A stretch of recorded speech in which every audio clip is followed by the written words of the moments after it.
Parfois, ce n'est pas une perte, c'est une protection. Et parfois, c'est Allah qui éloigne quelqu'un de ta vie. Il y a des séparations qui font mal, des silences qui surprennent, des liens qui se brisent sans explication claire.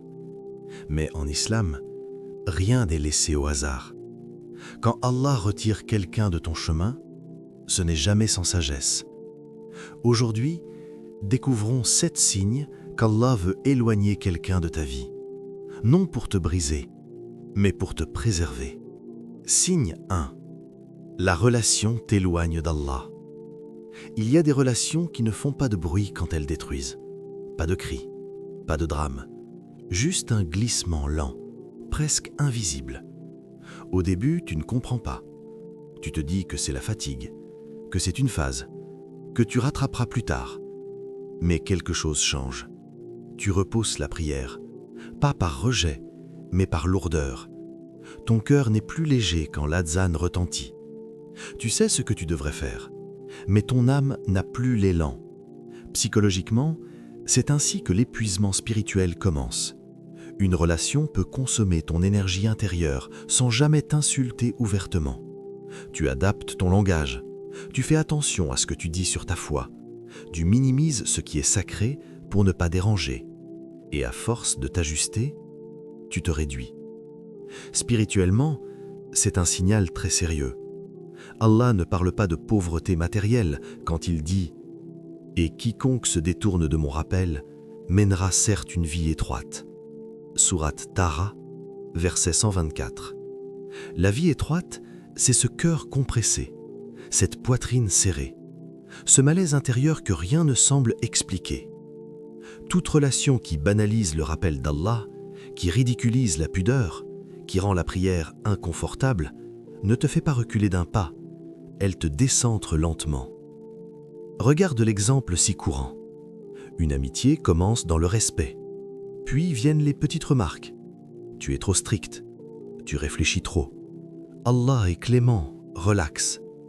Puis les retards à la prière deviennent normaux. Puis l'absence devient habituelle. Puis le cœur se tait.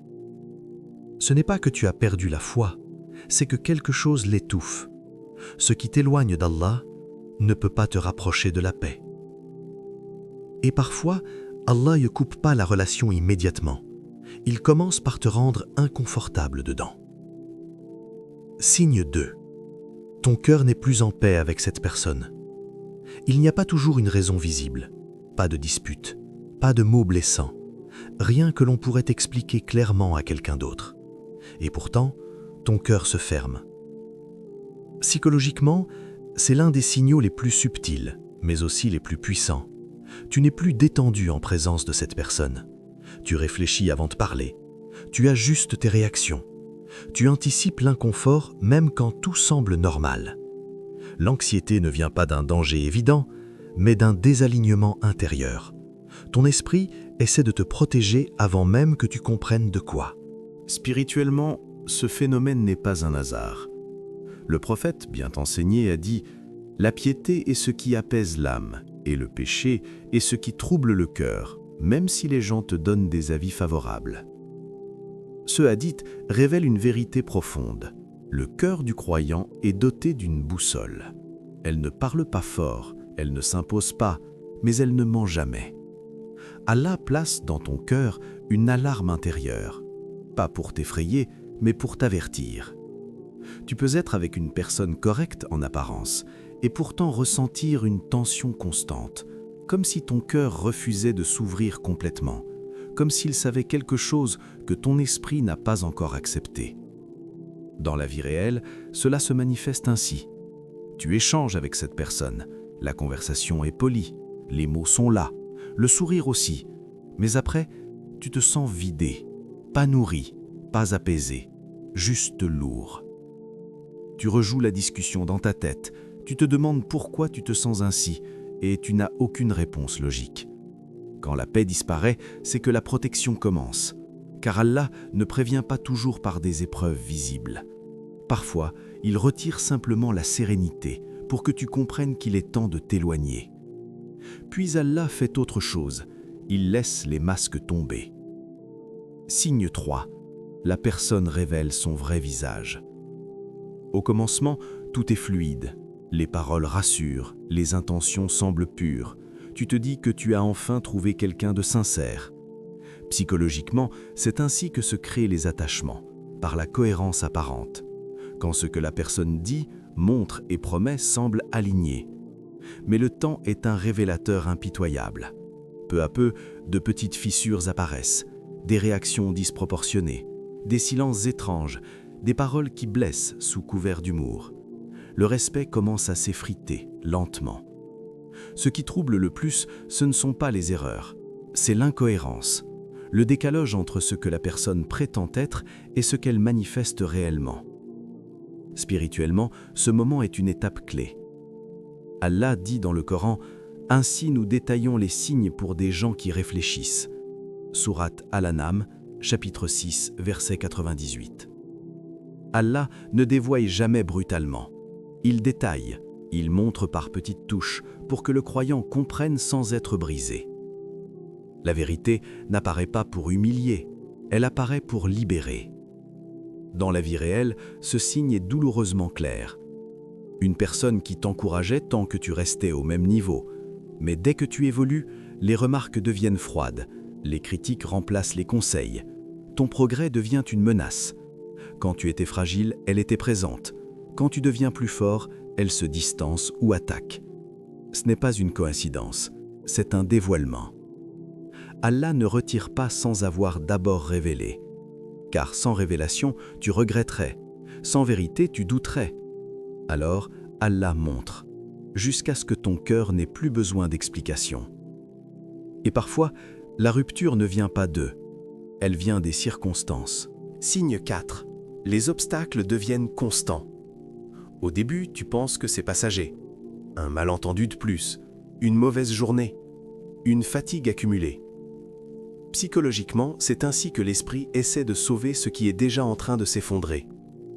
Il cherche des excuses, il minimise, il rationalise l'inconfort pour éviter la douleur de l'acceptation. Mais les obstacles ne disparaissent pas, ils s'installent. Les conversations deviennent lourdes, chaque mot est mal interprété, les intentions sont sans cesse remises en question.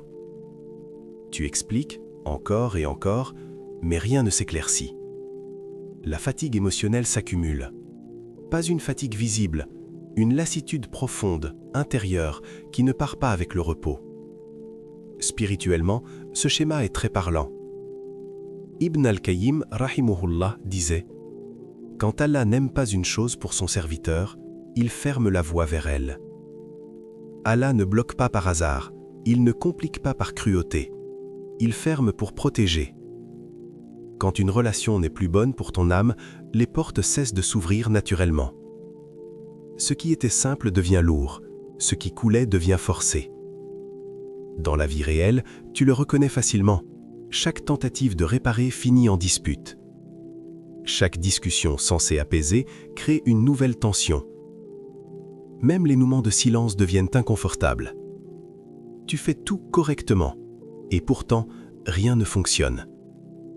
Comme si quelque chose au-delà de ta volonté disait doucement « Arrête ». Quand Allah ferme une porte, c'est pour empêcher une chute. Ce n'est pas un refus de bonheur, c'est une barrière contre un mal plus profond que tu ne vois pas encore. Et à ce moment-là, Allah commence à te renforcer intérieurement. Signe 5. Tu grandis pendant que la personne stagne. Tu évolues, tes valeurs changent, tes priorités s'élèvent, mais l'autre refuse de suivre. Allah dit « Allah élève en degrés ceux d'entre vous qui ont cru ». Sourate Al-Mujadila, 58-11. Tout le monde n'est pas destiné à monter avec toi. Quand tu parles de sens, de foi, de discipline, la personne se moque ou minimise. Allah ne fait pas voyager un cœur éveillé avec un cœur endormi. Puis vient le signe le plus douloureux, mais aussi le plus libérateur. Signe 6.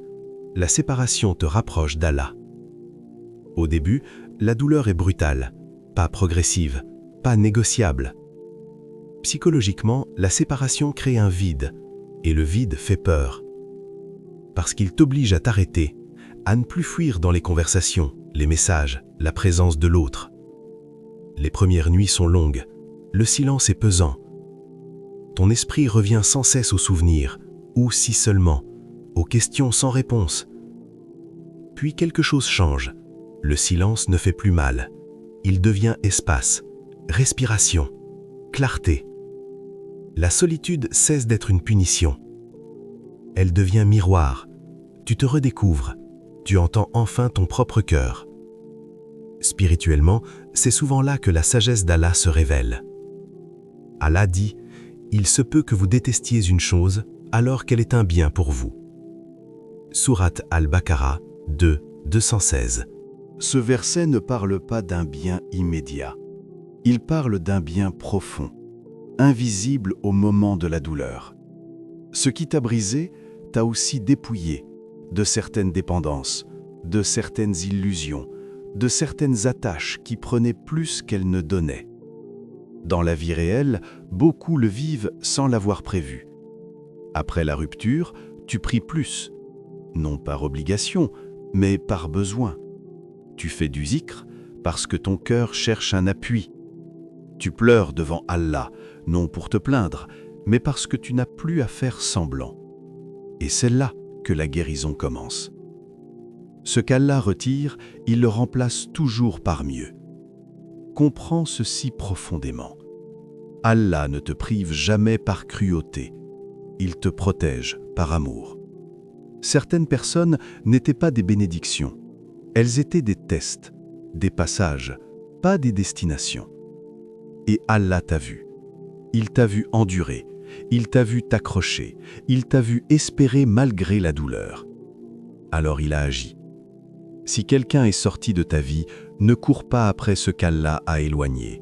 Fais confiance à celui qui voit ce que toi tu ne vois pas, qui sait ce que toi tu ignores et qui n'éloigne jamais sans préparer quelque chose de plus pur.